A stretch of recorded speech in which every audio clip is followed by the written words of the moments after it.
Welcome to Campfire Football, and we have another installment of an article, a column written by Eric Wynalda in The Guardian. This one has to do with Folarin Balogun and his decision to choose the United States over England and Nigeria as his national team. People in the United States are very, very excited about this. And this article is a perfect encapsulation of just like the mindset that people have regarding, players in Europe who are doing well. And then being able to be recruited to the U.S. It's been a big thing for a very long time.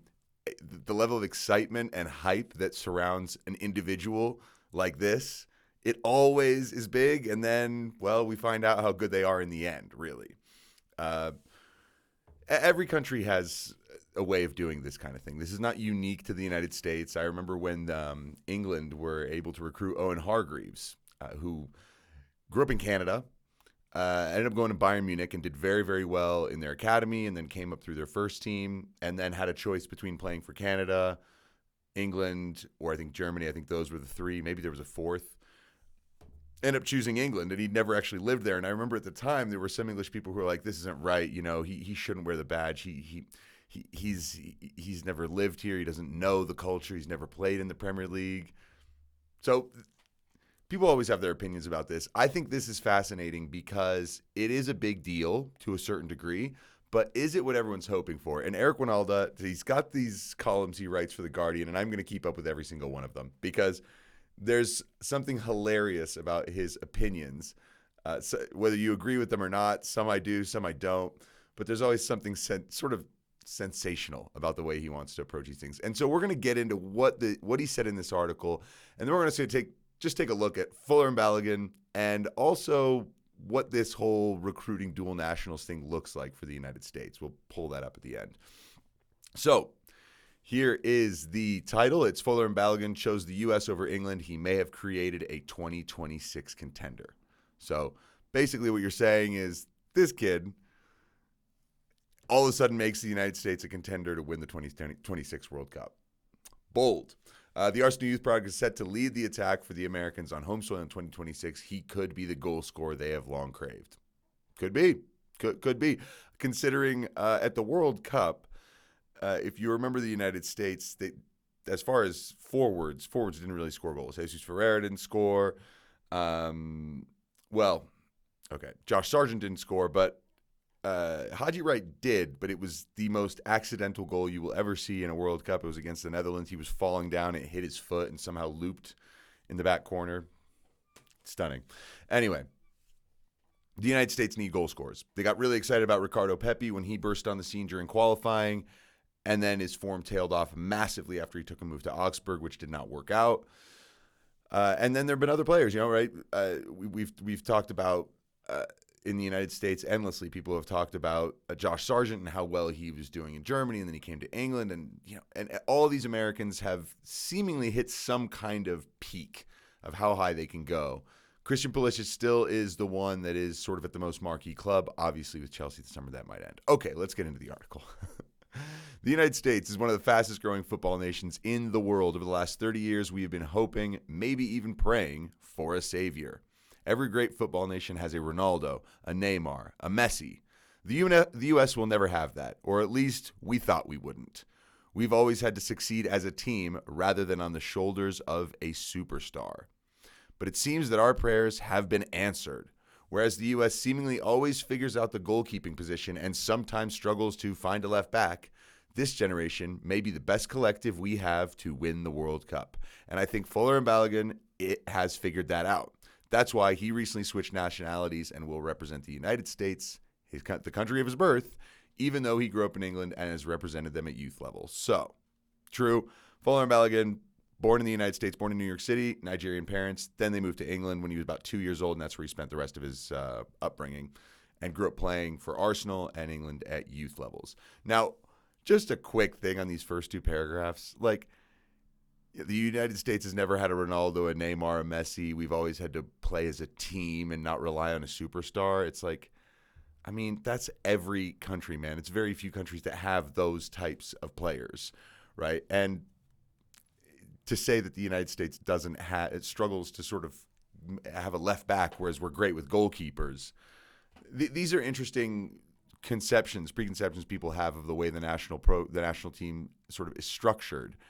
And let's be honest, I don't think Balogun looked at the United States and said, "This is my best shot at winning a World Cup in 2026." It's the home nation. It's a young U.S. team. It's not England. No, of course, England is probably your best option, but good things can happen if you're part of a setup like the United States and who are hungry for a player like you, and you're young as well, growing up with them. It sounds like a good fit, honestly, for him in a lot of ways. So on we go. For those who don't know who Balogun is, let me introduce you to one of the biggest emerging stars in world football. This 21-year-old product of Arsenal's Hale End Youth Academy, along with the likes of Bukayo Saka, counts Thierry Henry as a mentor and has had a breakout season in France's Ligue 1, scoring 20 league goals this season on loan at Reims. He was also born one day short of the 4th of July. You can't get much more American than that. Come on, Eric. It's a silly sentence at the end. It's just... Okay, so let's actually keep going here. Yeah, Balogun had a big choice to make. England enter every competition a little differently than the U.S. Their expectation is always to win the whole thing, which has set them up for disappointment at virtually every World Cup since 1966. The English still believe the World Cup is coming home. That's funny, as if that's where it belongs. So this is. You can already see there's a little bit of a bitterness that Wynalda has towards England. I mean, saying that they've been disappointed at virtually every World Cup since they won it in '66. Yes, Argentina was disappointed at every World Cup since '86. Brazil's been disappointed every single time since '02. I mean, their big teams are disappointed when they don't go and win it. Yes, that's true. That also says something about the standing of the national team, that every single time they feel they should be able to go do it. If the United States doesn't, that tells us where we actually are in the pecking order. All right. Yet when England fail, idiotic sections of their fan base remind the world that they can be a vicious group. Only one needs to look back at the Euro 2020 final and the treatment that England's Marcus Rashford, Jadon Sancho, and Saka received after missing the penalties. The racist abuse that those three athletes had to endure was nothing short of disgusting, and a number of England fans became the ugliest support system possible. So one has to wonder if this factored into Balogun's decision. Perhaps he asked himself, which is the better story? To be part of a team that's expected to win, or to be part of a dream? Whereas the United States is, or at least should be, about the American dream, Balogun certainly personifies it now. Yeah, it's quite something, Eric. Okay, so look, yeah, after the Euros in England in 2020, when Marcus Rashford and Jadon Sancho and Bukayo Saka missed their penalties, yes, there was racist abuse online towards them, but the fan outcry in support of them after was enormous. I remember someone had defaced a wall that Marcus Rashford, of a painting that was of Marcus Rashford in Manchester. Like one or two people went and sprayed something on it, and then the notes and the level of support that people came out and gave, I think, was a little bit more telling than this idea that there's, yes, a section of the fan base that's racist. Duh. I don't think by coming to America you escape that. So that's kind of interesting to me, Wynalda, to say that he saw the England fans as this possibly racist bunch if he didn't do well, and so that's why he would choose America. Yeah, well, don't know if the grass is really greener on the other side on that one, but the idea here that he says also that to be a part of a team that's expected to win or to be a part of a dream, that's a very fair point. And here's the thing: we won't know maybe ever really the full reasons why Balogun decided to choose the United States over England.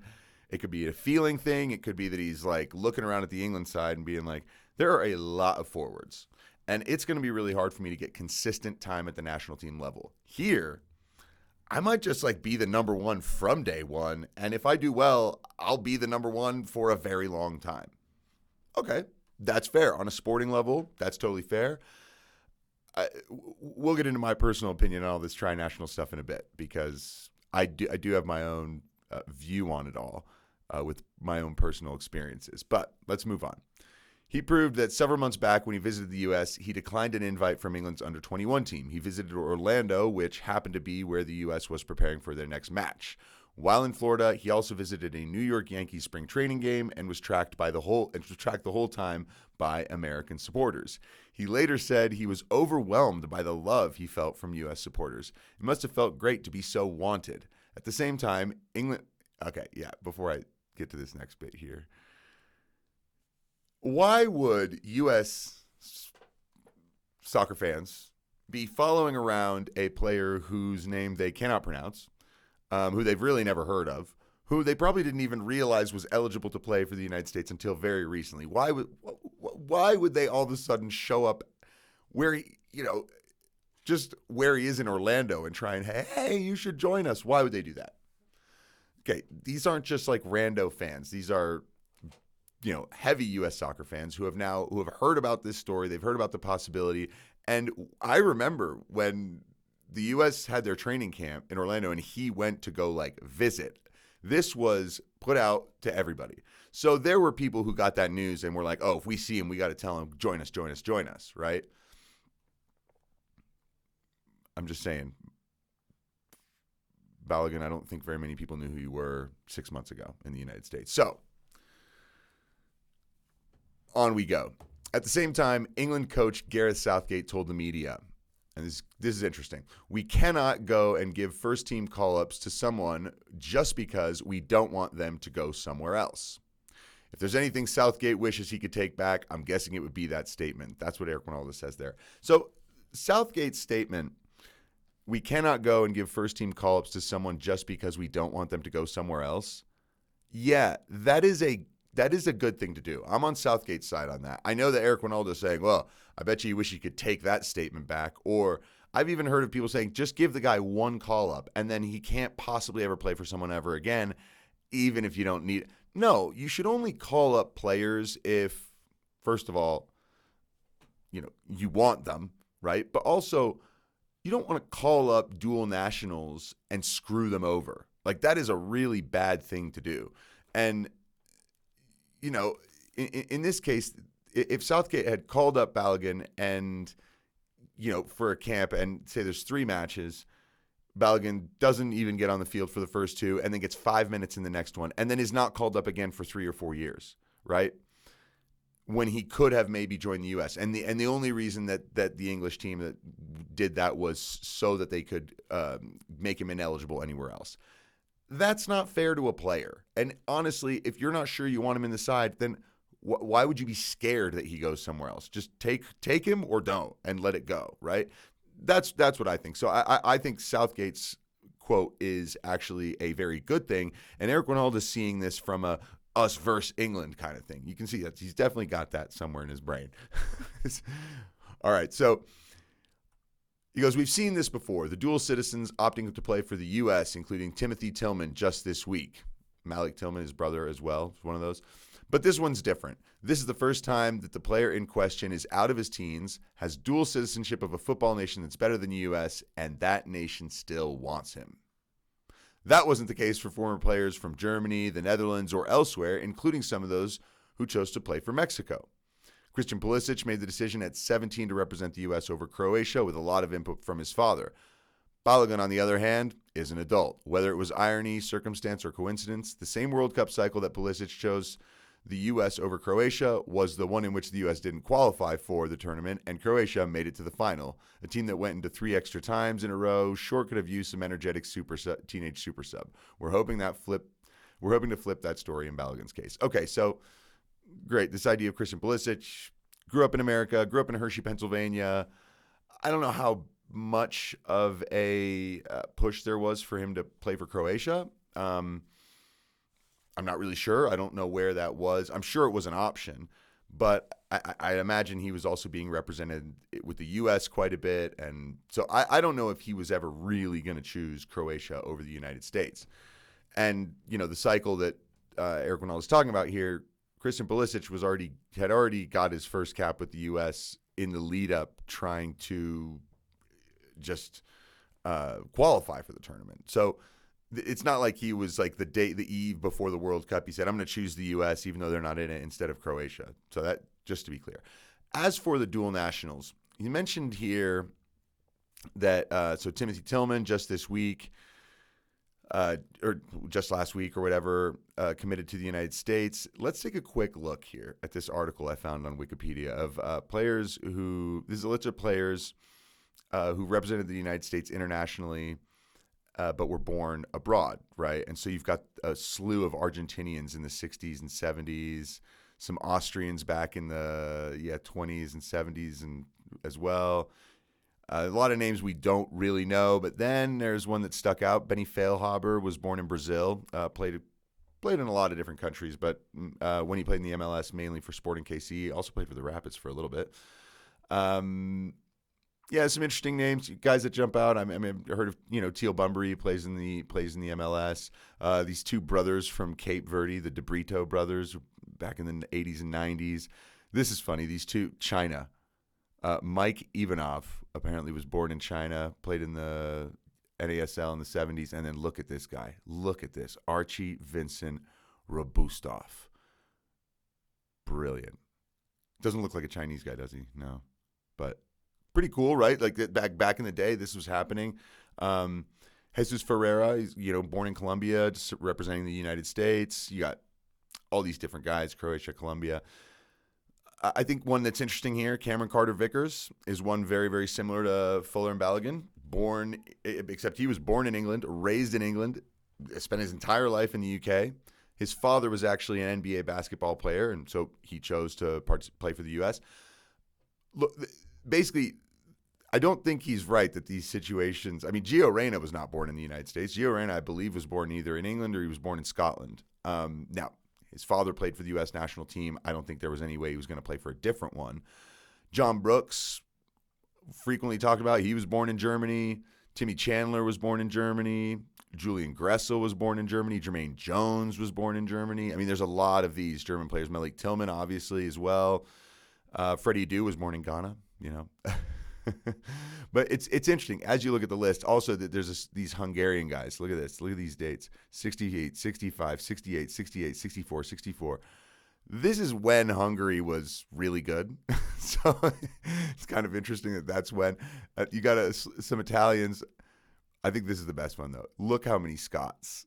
And it's throughout time. Scots have always come to the United States. Stuart Holden was born in Scotland. Oh, man, where is he? Right? He was right here somewhere. So what it goes to show you is that there have been plenty of players who were born elsewhere and also grew up elsewhere who decided to choose the U.S. national team. Another example is Serginho Dest.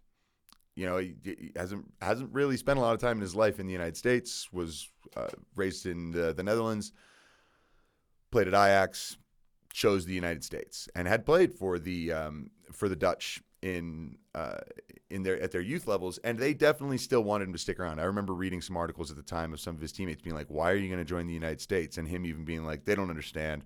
This is going to be fun." Cool. I'm glad he's excited about it. That's awesome. But this idea that Folarin Balogun is the first one is simply not true.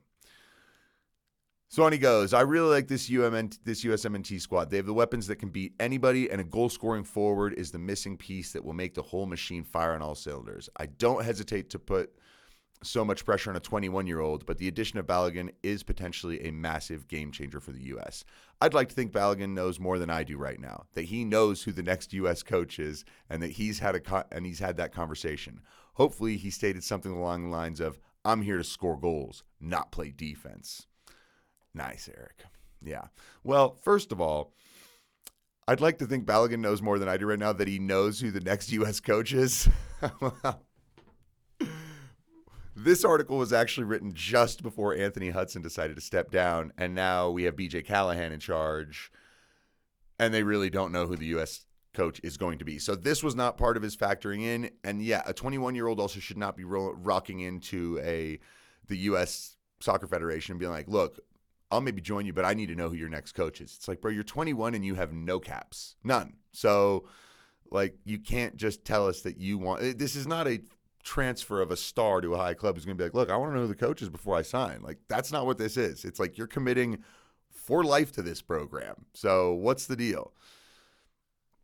Also, this quote, "I'm here to score goals, not play defense." I know that there are a lot of people who, especially from Wynalda's generation, who really, really don't like this idea of attacking players who drop into the midfield to help defend all the time, and that we need to play in a low block and they need to be part of it. I get that. It's all about personnel. It's all about personnel. Do you have the people that can do it, that can help you play in that way? Does the squad develop itself to be able to play in a way where you're on the front foot, where you can keep someone high up the field? Balogun has a very, very good skill set. He's very quick. He's tricky. He's fast, and he's got some power. But is he a guy that's just going to be like, leave me up top, I don't need to participate in anything that has to do with defending? Balogun will play for the U.S. not only this summer, but in the World Cup in 2026. We Americans have always had hope, but this is the first time, maybe ever, that we may want to raise our expectations. As someone who played in his own country in a World Cup, I understand what those emotions feel like and the pride that you have when you take the field representing your nation. I personally can't wait to see what this group is capable of under those circumstances. American fans, thank you for being the essence of support. It may have just landed us the player we've always needed to take us to the promised land. Jeez. If you want to keep your expectations low and take the very American fan approach of, we're just happy to be along for the ride, that's fine. You can feel surprised when we actually have a chance to win the whole damn tournament in 2026. I won't be. Go, Eric! It's fantastic. Just, you got to love the exuberance and his excitement for this kind of thing. But look,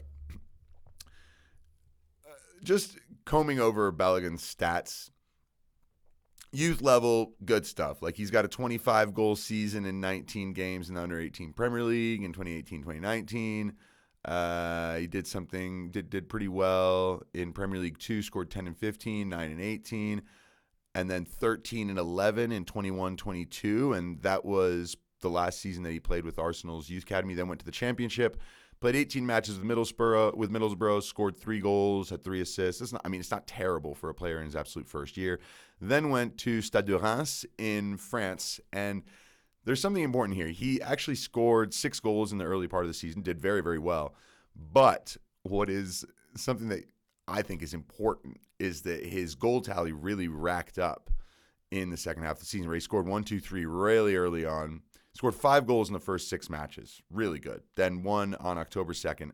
And then the rest of the season had to come. So he ended up scoring 15 goals, 21 in total. He scored 15 after this game on October 2nd. What happened after that is Will Still took over the job at Reims. He's the 30-year-old coaching phenom who's just tore it up this season, had one of the most unbelievable runs in the French league, and he had just sort of took over the job in October and was just outstanding, and the whole team was firing in every way. I mean, they didn't lose for quite a while. If you take a look, they didn't lose until March. They went from October to March without losing. And they lost to Marseille, which is pretty impressive. So, look, he's had a really good season. I've watched him a few times, playing in the league in France. He's good. Look, it is a different league, the French league. It is not as difficult as the English league. It's not as difficult as international football. It's a league that's meant to give young players opportunities to do well and score goals, and a lot of them do. The question is, how do they get beyond that? Look, I am not going to drink the Kool-Aid on Balogun here. I think that it's very difficult for Americans, because I've seen this so many times. There's so many American players that have come up. The hype has gone up through the roof, and then we've just had to quietly forget about these guys because they didn't amount to anything. This is true in every country where people get excited about a certain player and it doesn't really materialize. I get this. It happens everywhere. It's just funny that all of a sudden it's like, oh, we got this guy, now we can win the World Cup. It's a funny way for someone like Eric Wynalda to talk about this. And keep in mind, the fact that he says this, he's not the only one. This drip is going through everyone. And so over the next 3 years, the buildup of anticipation for the United States to do well in the World Cup is going to massively grow. Massively. So that's all we got for today. I hope you enjoyed this review of this article by Eric Wynalda. I will be keeping up with all of the ones he puts out because they're gold. They're just hilarious. All right, everybody, take it easy. Thanks for stopping by Campfire Football. I'm Sebastian North.